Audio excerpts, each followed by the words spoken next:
Thank you very much indeed. And I was half tempted to ask Stephen Hawking if he wanted to put a bet on the outcome of this discussion, but it sounds like he might have lost enough money recently anyway on the Nobel Prize.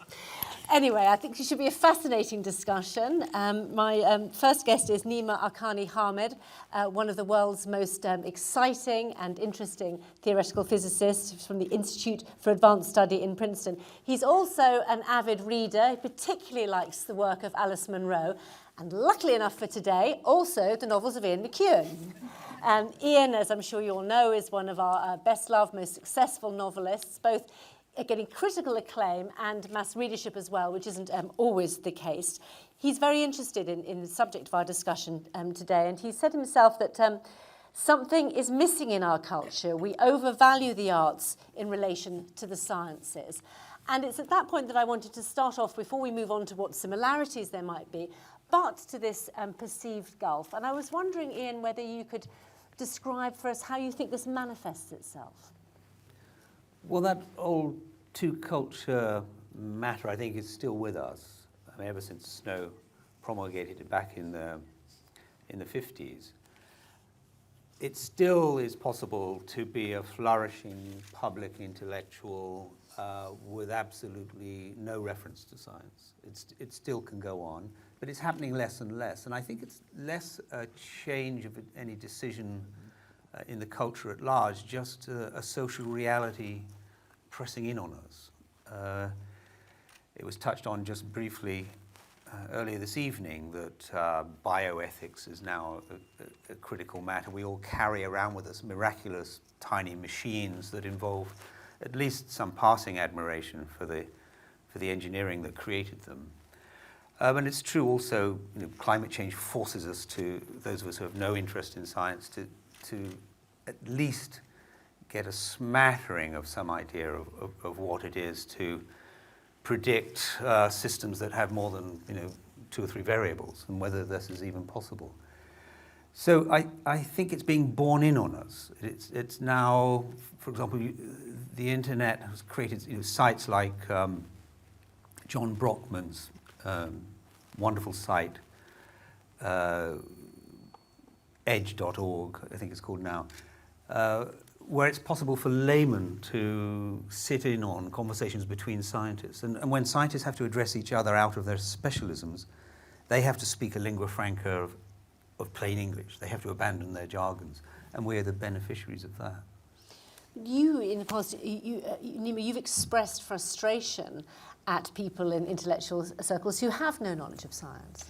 Well, it's an asymmetry that doesn't really need to exist. Certainly, many scientists are very appreciative of the arts. Many of my colleagues are very fine musicians. That there's tremendous aesthetic appreciation for the arts. The essential gulf is one of language, obviously, and especially for our part of physics, and especially in theoretical physics, the basic difficulty is that most people don't understand our language of mathematics, with which we use to describe everything we know about the universe. And so, while I'm capable of listening to and intensely enjoying a Beethoven sonata or an Ian McEwan novel, and can attest for myself that Ian's a spectacular novelist, it can be more difficult for people in the arts to have some appreciation for what we do. And it might be harder, so Ian may have to take on someone else's authority that I'm a decent theoretical physicist. And so that's I think part of the origin of the asymmetry. But I think at a deeper level, there's a really essential kind of commonality between. And I'm not saying it's at a sort of kumbaya, why don't we all get along kind of level, because no guitars, please. There are certain parts of the arts and certain parts of the sciences that I think have very deep similarities, cultural similarities, intellectual similarities, and I think these are worth exposing and talking about and thinking about. How would you describe attitudes of your fellow writers towards science? Well, I think that it's very diverse. I mean, it's very plural. It's we are a vast army of novelists and poets. There are more of us than I sometimes think than readers. But within that, I think I have friends who have absolutely, no less than zero interest in science, and others who have a great deal.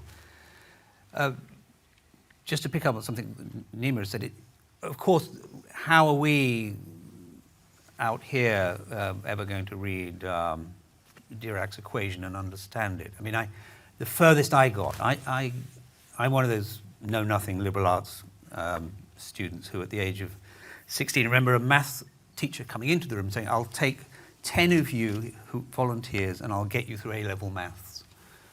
So us English, history, French types went and were patiently taken through. And it was, I'd have to say, the most intellectually difficult and delightful thing I ever did. And the highest I got was the calculus. To understand how it was invented between Newton and Leibniz, I thought that I had reached my intellectual ceiling. Now that's first steps for any maths undergraduate, but it gave me a taste for the sort of respect.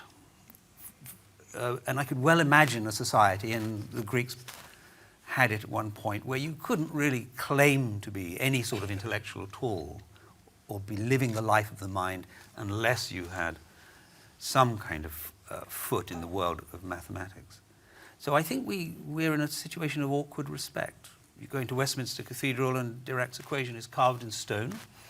Graham Farmilow tells me that its elements, this was a conversation we had some months ago, its various elements are much and very beautifully condensed.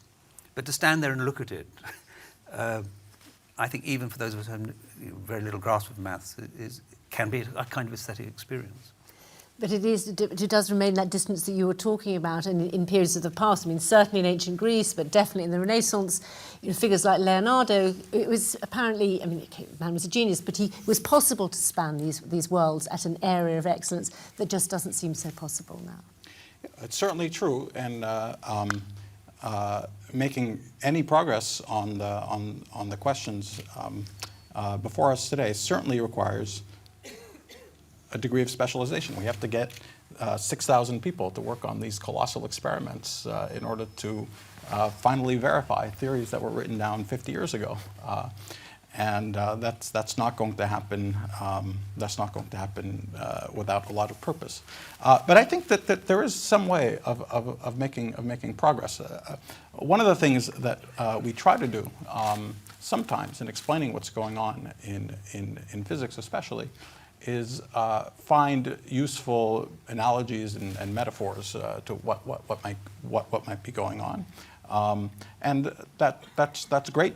That's great to a point, and it conveys some sense for what the concepts and the ideas are. But I think that there's something even more fundamental that we could be doing a better job with, which is explaining the structure in which we're having these thoughts, explaining why we're doing what we're doing, explaining the pursuit of truth with a capital T, which is underlying all of it. What it is that motivates people when they wake up in the morning to do these crazy things with their life. And to spend 1, 2, 3 decades working with not necessarily a payoff in sight until every now and then we celebrate these tremendous achievements. There is something essentially there is an obsessive element to it which should be familiar to the artist. There is an obsessive element to it which should be familiar to many people in society. And it's driven by the pursuit of something much bigger than ourselves, and of being able to connect to something which is much bigger than the little trivial concerns of everyday life. And these very questions are ones which have been addressed by writers through the ages. I mean, Stephen Hawking raised the question of why is there something rather than nothing, and that those kind of existential themes permeate many people's work. Yes, and on that question, it's very hard to imagine an answer that would what an answer would be. But anyway, just come back to your first question. There's something else I'd want to say on this, which is that the humanities, as taught in the universities, have actually helped push the two cultures further apart in some ways. Mm-hmm. So when Nima speaks of truth, well, in many humanities departments in universities, noses will wrinkle at this. That's why I said it. We are, we have faced a great struggle. The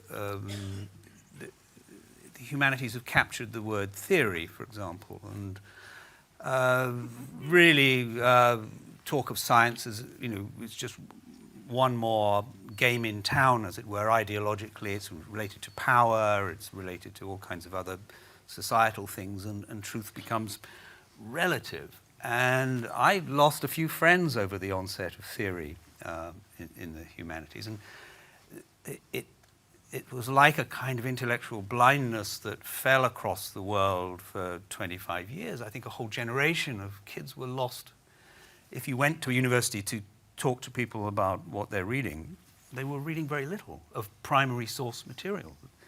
English literature students even were not reading novels or poems. They were reading how to read such things. And, and the whole culture found itself at odds with words like truth. This was simply a highly negotiable, rather flimsy construct. I think this moment is passing, but let's hope. It's passing from the humanities into our politics, unfortunately. Yes. That's a whole other discussion. But just going back to you when you were saying that you need to explain your mission, as it were, and the ideas of truth, and you said that the use of metaphor can be illuminating. Perhaps you could give us an example of that. Well, it's sometimes illuminating. For instance, it's something we just saw in this discussion of the Higgs. It's a very common metaphor for describing the Higgs particle. It's this idea of the universe filled with something, and the little ball bearing or whatever it was passing through the fluid, picking up some inertia. That's a good example of it's a good example of a metaphor that gives some sense for what's actually going on.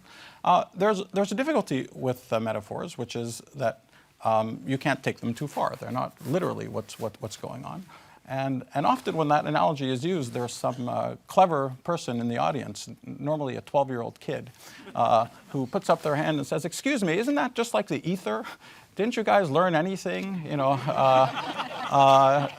was, of course, before the Higgs was discovered. Didn't you learn anything? It's really dumb to reinvent the ether." And then we had to say, yes, that was only a metaphor. Trust us. That's always we always have to say that's trust us so we know what we're talking about. It's something that fills the universe that's not like the ether. So that there's always a limitation to the idea of there's a limitation to these metaphors, and it's important to remember that. It is possible to actually explain some of these things. This is one of the wonderful things about fundamental physics. The essential ideas are simple, and in fact, the essential open questions are very simple to state. The possible answers to them are more complicated to talk about, but the essential issues at stake, that's what attracts us to the subject. The essential questions are deep and they're simple to state.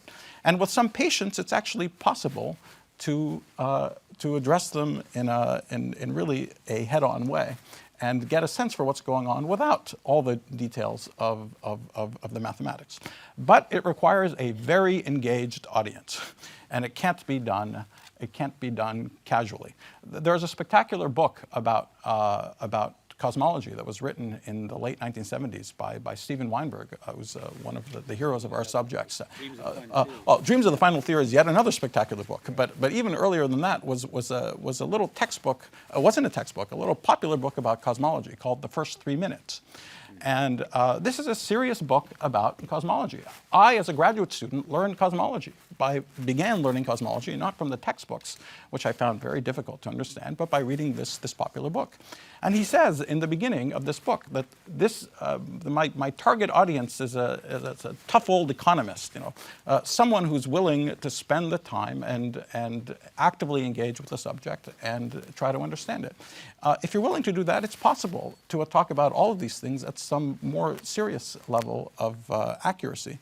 And we could be doing that more as a scientists too. So I think I take us to task to some extent for not doing more of that, because you also get a sense when you really understand things a little bit more deeply about how rigid this entire framework is that we're talking about here. It's one of the extraordinary things. Often when we talk in terms of these metaphors, you get the sense in your head, well, that's one way things could be. Couldn't it be some totally different way, which would go along with some completely different sets of words that would describe it? But what we've understood about physics in the last 50 years is that there's almost no choices in what the universe can be like. It's an extraordinary fact. And that means that we're also in a tremendous straitjacket when it comes to trying to address some of the puzzles that we face. And the discovery of the Higgs by Peter and his friends is an example of something like that. That there weren't 15 million other things that it could be other than the Higgs. It was almost inevitable that something like the Higgs had to exist, and it was sitting there, and it was discovered in the process of exploring this very, very rigid and tight structure that's thrust upon us. So that rigidity is really remarkable, and is something else which allows us to explore the subject with a certain aesthetic sense, an aesthetic sense which is tied to that very rigidity. And I think that's something else which we have in common with, again, some of the arts. I certainly think certain stripes of novelists like Ian, for example. And when you've read so widely in this field, and when you hear about the rigidity of these structures and recent discoveries, does that change the way that you look at the world and the way that you look at humanity? Oh, absolutely. I mean, Nima has written, I think, absolutely stunning essay for the layman called "The Future of Theoretical Physics." There's not a line of maths in it. I'm not going to pretend it's easy reading, but in fact, you wrote it, I think, for anyone who's interested in that question outside the field. And I think we've lived through a golden age, really, of science writing, in the biological field as well, through neuroscience and through neo-Darwinism. And I often think that actually, if one was inventing a core curriculum for teaching in schools, the best way would be not necessarily mathematics, it would be applied mathematics or probability, because there are some things in science that are important that are fairly simple to understand. Maybe not so easy to state economically, but natural selection is not a very difficult idea, but its consequences cascade beautifully. Bayes' theorem is not very difficult. I mean, it's almost arithmetic, and yet it's the applications it now has in neuroscience, again, are formidable. So I think we can cross these fields together. And I'm very interested in the aesthetics of this, because you mentioned Weinberg, and I immediately thought of the Dreams of the Final Theory, because in there is an essay on the race to prove general relativity. And Weinberg is suggesting that actually this theorem was in the textbooks before the really final proofs were there, which were not till the early 50s and radio astronomy, and that what pushed it was too beautiful not to be true. And that famous remark, Jim Watson says that, when Rosalind Franklin came to look at his and Crick's model of DNA molecule, that it was too beautiful not to be true. Again, we come into this field in which the aesthetics of something that is, in the Keatsian sense, beautiful and true, must embrace both subjects, all fields, as it were. And this is something that's very important to you, isn't it? You see the great commonality of beauty between art and science. Absolutely. So here I'm saying things that are said much more masterfully by Weinberg in Dreams of the in this book. I encourage you all to read Dreams of the Final Theory. But we often talk, especially in theoretical physics and mathematics, of the idea of beauty in theories. And I think if this is interpreted loosely, you won't get really a sense of what we mean. We have to be a little more specific when we talk about it. Ideas that we find beautiful, theories that we find beautiful, it's not a capricious aesthetic judgment. It's not fashion, it's not sociology. It's not something that you might find beautiful today, but won't find beautiful 10 years from now, or people might not have found beautiful if it was properly explained to them 50 years ago. The things that we find beautiful today, well, we suspect to be beautiful for all eternity. And the reason is what we mean by beauty is really a shorthand for something else. The laws that we find that describe nature somehow have a sense of inevitability about them. There's very few principles, very, very few principles, and there's no possible other way they could work once you understand them deeply enough. It's hard to figure out what those principles are. For a long time, they're obscured, and a lot of progress is driven by trying to expose them. But once you see them, everything else, just one thing goes after another. You don't have to be clever. You don't have to invent anything. You don't have to be ingenious. The word deep replaces the word clever at every turn. And everything falls into place because it couldn't possibly be any other way in accordance with its own logical structure. So that's what we mean when we say ideas are beautiful. Incidentally, we also use the word pretty and cute to describe ideas, and that doesn't mean the same thing. It means it does sound more diminutively like what it's like. It's clever, it's ingenious, it's cool, it's nice. But beautiful means something else. Beautiful are things that have this sense of rigidity and inevitability about them. And for a long time, I suspected that the truly great, beautiful things in art had to have the same sense behind them. Of course, ultimately, what gives us our sense, what gives us the rules, what gives us a sense of right and wrong, and constraint, which is ultimately what the beauty is reflecting, is nature. And these few principles that govern the laws of nature that we've learned about and we're learning more about. In at least some of the arts, that constraint in the architecture is something that's self-imposed. But if the rules are good, then the inevitable things that they give rise to have the same kind of crystalline beauty to them. And I found it extraordinary. About a year ago, I ran into these on YouTube. I ran into this great lecture by Leonard Bernstein. He has this wonderful series of lectures on music. But this particular one that I've told all my friends about is about Beethoven's Fifth Symphony, about the first movement of Beethoven's Fifth Symphony.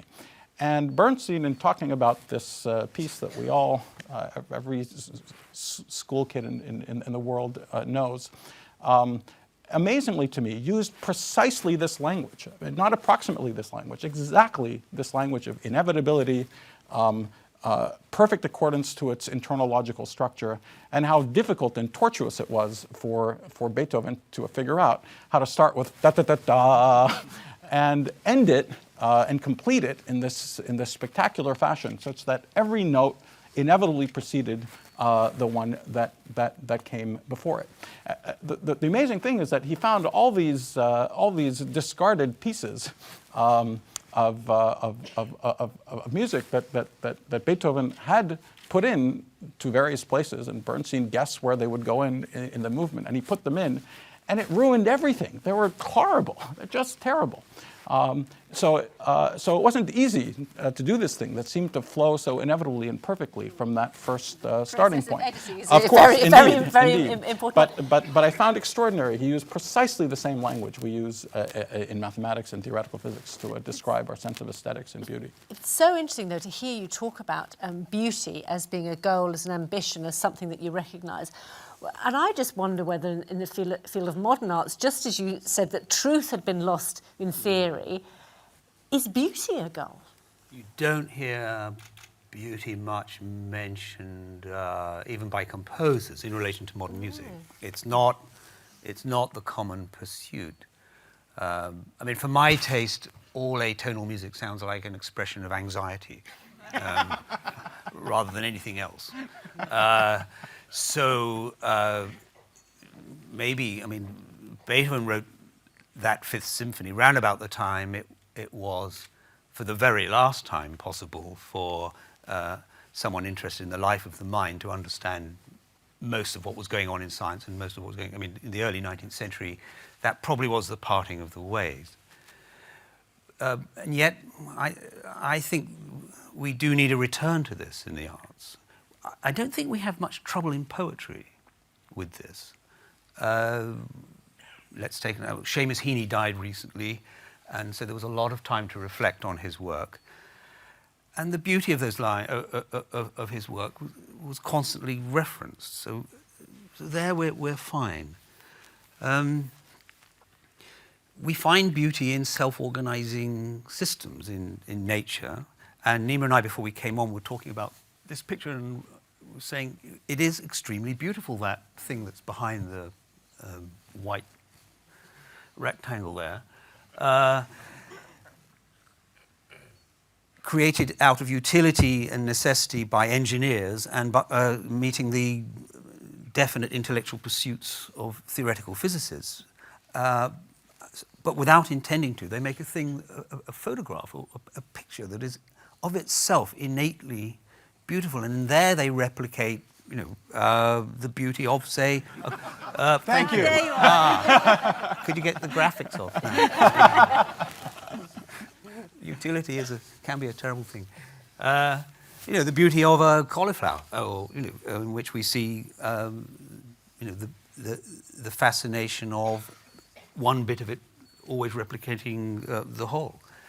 So I think there is a need, especially in music, I think, to bring us back to this notion. Part of the problem, I think, was modernism, of the great aesthetic revolution of the early 20th century, to which we are all bound and must work in gratitude for. But we lost certain things, and along the way, emotion and art were somewhat detached. When I was a student at Sussex University, we were constantly asked to reflect on, and I even have to write essays on, a statement by the Spanish philosopher Ortega y Gasset, in which he said, "Tears and laughter are aesthetic frauds." This was the pure high modernist statement that you had to detach those feelings about emotion and beauty from art itself. And then in the novel, we saw it reach its apogee, I think, in the experimental novels of Rob Grier, trying to bring that sense of involvement of the emotion and the beauty in the object out of the art. You cannot do that with poetry, really. I think poetry is too tied, and I hope we get a chance to talk about time both in art and time in the dispensations of theoretical physics. Poetry is concerned with the point, that moment of human emotion, maybe the lyric poem, the moment of love. The novel, on the other hand, looks at human fate over time. And I really want to ask Nima whether he thinks time is real. Would it return us? Could we then enter the fold of theoretical physics if you were to assure us that although you might want to abolish space-time, that we could say the universe has been getting more and more complex. It can only do this through time. Perhaps time is real, not just a function of consciousness or... Well, certainly in every practical and we can have a long discussion about what the word real means, but time. That'll keep us going for a couple of hours. But that's anyway. Discussing what real means is probably not a very interesting thing to do anyway. It's the universe has been getting more interesting. Is that right? That's certainly true. It's getting more complex and more interesting. And so so time is obviously a very useful idea. Obviously, I forget who it was who said, if we didn't have time, everything would happen at once. So time certainly exists. But we've gotten used to many ideas about the world around us, which are crucial to our existence and the way we think about things. which we have come to realize are approximations to something else. And now we have an interesting divergence between really different parts of science. The vast majority of science is really properly focused on understanding the workings of our universe, things we see around us, and understanding it better and better. And a small but important to us part is devoted to these frontier questions of what the building blocks are, what the rules are, what everything derives from. Right. Rather ruin things for us when you yoked time and space together. Well, that's so, the beginning of the end, indeed. Yeah, it is the beginning of the end for us novelists, at least. So that when we read that gravity is a function of the curvature of space-time, we think, oh my God, surely time is a thing in itself. Well, so that we already know without any extra speculation. We know that time and space can morph into each other very, very smoothly, and in situations like Stephen was reminding us about earlier in black holes, what looks like a direction of time and a direction of space can merge, can morph one into the other. So we absolutely don't have. They are special conditions, but there are things that can happen. We believe there are black holes in our universe, and this phenomenon actually does happen. But I think where is a novel without time? But of course there is time does exist as a useful concept, as an organizing concept. But many of us do suspect that space and with it time can't be fundamental. It must somehow emerge from something else. There are lots of reasons to suspect that this is true. And in fact, we have circumstantial theoretical evidence that it's true. And we have more circumstantial, less circumstantial, quite solid theoretical evidence that space can emerge from no space. But maybe space is the illusion. It could be, and but time is the real thing. But precisely because space and time are yoked to each other in this way, it's hard to imagine space emerging without somehow time emerging along for the ride. Because religions want, at various points, have wanted to tell us that all time is one, and the famous beginning of the four quartets of Eliot proposed time as just not flowing, not left to right, not the past becoming the present becoming the future. And physics have lined up behind this too, an unlikely alliance between physics and religion. I just wondered if you were ever going to rescue us from this. And certainly reading your essay, I got a hint that maybe you were a little seeing the future of a possibility in which time might be restored to its unique value. Oh, I don't know how you got that impression from my essay. Well, projection. It wasn't quite as stunning as you said then. No, but you can't control your reading. well, no, sorry, so let me maybe say this. We sometimes say these things that maybe somewhat mysteriously space-time has got to emerge from other building blocks and so on. But if someone comes along tomorrow and says, "Here is my whiz-bang theory for where space-time comes from," the first test that it needs to pass is to reproduce ordinary space and time in the conditions in which we expect these ideas are actually applicable and useful. That's highly non-trivial. It's very difficult to, it's very easy to invent sort of random pictures for what might get rid of it, which in no approximation give us what looks like our experience of space and time. And that's one of the central conceptual challenges to this program, is to figure out where the heck could this, how could this possibly happen? And it could be that there are some rules for describing what happens at the very, very end when everything is finished happening, which doesn't in itself have time built into it, but where there's some sort of approximation for figuring out what eventually happened at the very, very end that looks like approximate evolution through time. Interesting that Professor Hawking's last illustration gave us, milliseconds, seconds, 3 minutes. I mean, time was its crucial And yet, pull. at the very, very end, he had the little jagged line, the quantum gravity wall, where all of these notions of space and time appear to break down. It maybe isn't very. I mean, perhaps it doesn't do us much good to talk about this because we don't know the answer, and very, very often. Well, no, of course, no, but I mean, but maybe what I really meant to say is that very often progress on these questions happens in a highly chaotic way. Very, very often. We don't even know we're asking the right question until we happen to be in possession of the correct answer or close to the correct answer. And only then do we realize that the cart comes before the horse all the time, and we're sort of stumbling around, and we find bits and pieces of the correct conceptual framework that only in hindsight we can fit together in this way.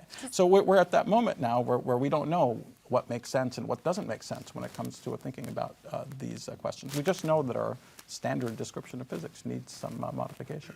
Does Nîmes' description of the kind of thought processes going on in science, do you think that in any way mirrors the creative act for a writer or for an artist? Well, I often wonder what theoretical physicists do all day. And my fantasy is that they're rather like novelists. They sit around with their feet on the radiator, staring out the window, with a notepad within reach. They're not all in CERN. There are too many of them. And so they must be in the world of that kind of misty, drifting, creative thinking that has a bit of talent, a bit of luck, a bit of being shaped by current mood that can bring you to a sudden insight, I mean, to sit around and wonder how to progress or even start a novel is to enter a state of what V.S. Pritchett called determined stupor. And those of us who are paid to be in states of determined stupor count ourselves very lucky. So I think that there must be some overlap in this. Well, Is there such a thing as scientist's block? That's called my everyday life. I've always thought that composers and novelists are probably very, very close to mathematicians and theoretical physicists psychologically in how they go about things. Perhaps contrary to a certain sort of mythology, people don't go to their offices and just churn through equations one after the other in some systematic way to go from A and end up at B and say, aha, now I have succeeded, page 2, That's how it's done in the movies. It never, ever works that way. In fact, there's an aspect, and in saying this, I'm claiming no special knowledge of this creative process. That this is, I think, common to all of us who do this, and it's also a wonderful commonality between the very small discoveries that people like me make and important big discoveries. Even if we're not the ones making the important big discoveries, it's clear that this process is very similar in even the little things we do and the giants that we revere so much. The process is a little bit more something like this. You have a certain set of questions you're trying to solve, and you have to imagine what the story could possibly be for what the solution is. You have to try to imagine what the sort of a global answer could possibly look like, or at least chunks of the global answer could look like. You try on stories. Could it work like that? Could it work like that? And of course, often because of the underlying rigidity, the same thing that gives rise to the beauty that we talked about in all these examples. It's beauty because there's a right and wrong. There's some problem that's being solved. If the story is a great story, it has a better chance of being right than if it's a crappy story. And of course, sometimes the stories are too good to be true, and that happens very, very often. And so most of the time what we do is we sort of to try out what could possibly be solutions to the problems. And then we have to prove ourselves wrong as quickly as we possibly can. And that's what 99% of our life is about. We try out stories and we prove them wrong. We make conjectures, we check them against all kinds of data. That the data can be data from the real world experiments. That the data can be internal theoretical consistency checks on what we're doing. And it almost never works. It almost never, ever works. So you have this experience of failing day after day after day. And it's a particularly intensely bad feeling to fail so much because you know what success looks like. And you can't fool yourself when you're not there. So even though you don't know what the solution is, you know when you don't have it. And so you have to keep going and going until gradually you fail better and better and better. And every now and then, once every 2 or 3 years, something works. And sounds even worse than stupid. Well, no, that is stupor, I think. That's a perfect description of it. But it's fascinating, this idea of competing narratives, isn't it? Yes, I mean, here is a major difference. I mean, because Niemeyer has got a clear sense of what would be right, and there are although I have to say, multiple universes, 11 dimensions, sounds fantastically inelegant to me, but 11, and it was 10. I think you were onto something when it was 10. 11.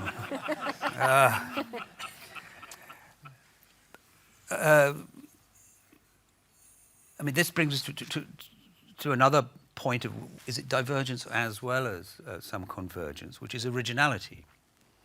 I'm well aware in science how important it is to be first.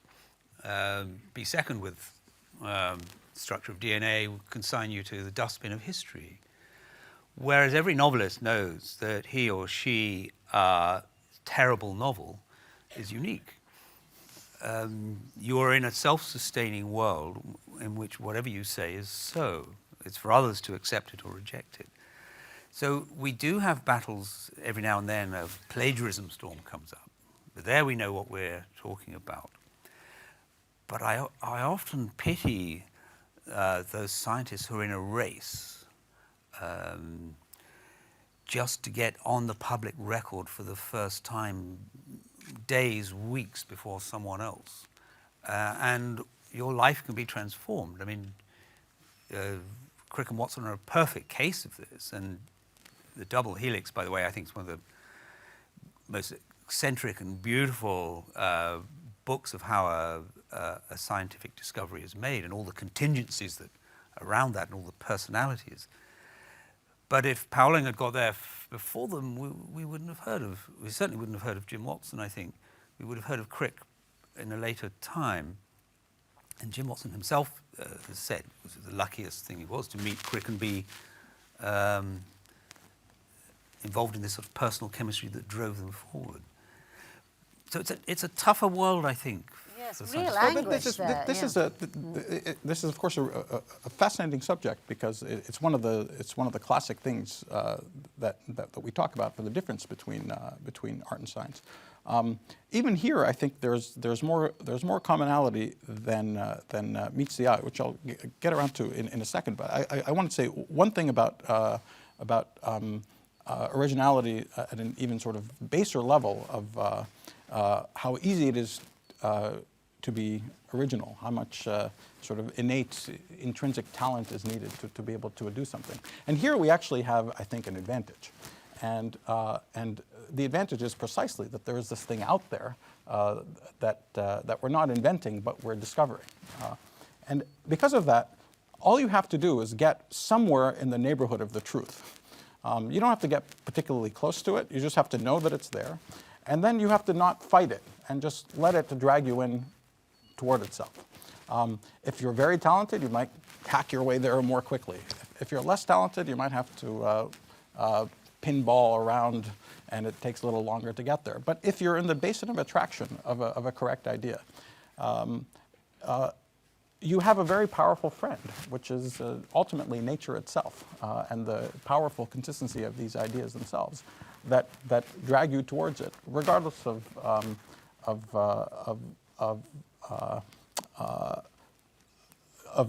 really, at some very deep level, the aptitude you have for the questions involved. This is something we see over and over again. There are a wide range of talents, especially in theoretical physics, that are represented for major discoveries, and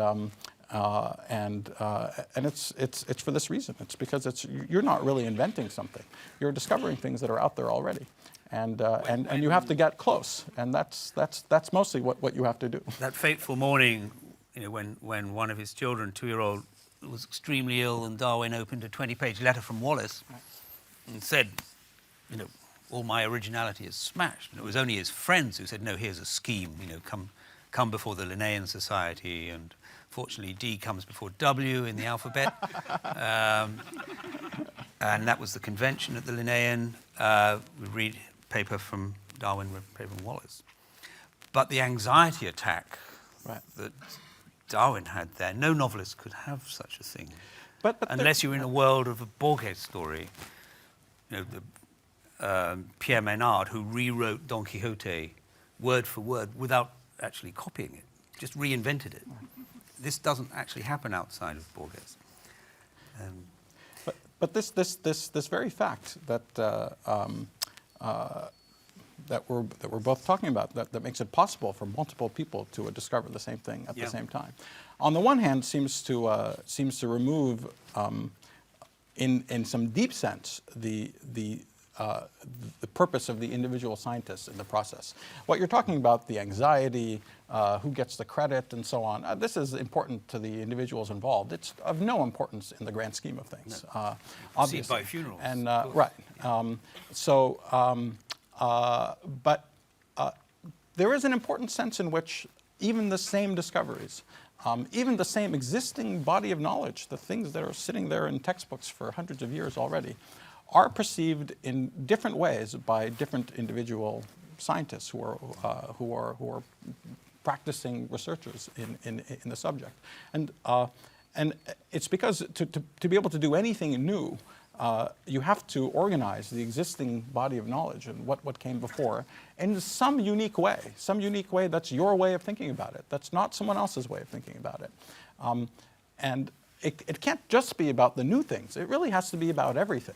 It's one of the real pleasures in our business of getting to know your colleagues. Isn't just about the latest, greatest thing they're working on, but they have some view, some perspective on all of physics that comes before it, that organizes even the most basic standard things that we all know inside out in different, quite unique, quite fascinating ways. And one of the things which is one of the more invariant reasons, not just who gets the credit, but one of the deeper reasons why it's important to have different people approaching the same problem, even if they end up solving it and finding the same solution, is the path towards a solution suggests many divergent ways things could progress in the future. And having many of those paths is still useful. It's not always useful, but it's been useful many, many times. The different ways in which you see the ideas and the object, the different emphases, the different perspectives, suggest different ways the ideas can be generalized, different things that can come first, different starting principles. And so it still pays off to have lots of people doing the thinking. A really great example is general relativity. So Einstein had this very geometrical point of view about about gravity and space-time, the things that we say in all the popular books, which is definitely correct, and played a big role in his own development of the subject. But over the years, we've discovered totally different ways of thinking about the same physics, So it's not obvious ahead of time whether the first way you discover something ends up being the best way to eventually think about it when you have to make the next steps. So even in this case, it's not quite as bad, even though there is the sting of being scooped, but those are all basic trivialities, that there is still some good purpose in having different paths to the same outcome. As we begin to draw this discussion to an end, I'm aware that I haven't really asked you, Ian, very much about the influence of science on your own work. I mean, clearly you're reading widely for its own sake because you're engaged and interested, but it has influenced some of your knowledge, particularly solar, I would suggest. Well, it has, but it's. I think novelists are lucky that they can, sitting down to write a novel is roughly about the time of an undergraduate university course, and you might draw on the work of a historian, you might need to read a biography of a composer, or you might... In other words, I would like to feel that we could think about science as just one more aspect of organized human curiosity, rather than as a special compartment. And it has, as has been very clear, I think, from this discussion, a powerful aesthetic. It also has, wonderful human clashes and all the rest of it, as does every other human field. But I think we need to generalize it. We need to absorb it into our sense that we can love the music of Beethoven without being composers, without being musicians. And we could love science as a celebration of human ingenuity without being scientists or mathematicians. It has had a huge effect on my own sense of the world. It certainly has helped me along the way to a general embracing global skepticism about religion. I don't think these are two distinct magisteria. I think they're entirely opposed. The world of faith is, I think, inimical to the world of science. And in that sense, science has helped me want to write books every now and then which are in celebration of a full-blooded rationalism. It's one of our delightful aspects, and it informs what we try to do with our laws and our legislations and our social policy. We don't succeed a lot of the time. It's very hard to make human institutions that are irrational, but the impulse is powerfully there. And we despair of human relationships at the very most private level when they're irregular or contradictory. We demand even of our lovers a degree of coherence. And behind that lies a notion of consistency and rationality. So science music is one case of that. And the novel I wrote, Enduring Love, was actually a novel wishing to oppose the romantic notion that abstraction and logic and rationality, and science in particular, was a cold-hearted thing. A myth, I think, which began with Mary Shelley's Frankenstein. We need to reclaim our own sense of the full-bloodedness, of the warmth, really, of what's rational. Celebration of the rational. A final word from you, Nima. I'm sure that's something you'd agree with. He said it perfectly. Okay, fantastic. Well, look, we really have kind of overrun our time, but it was such an interesting discussion.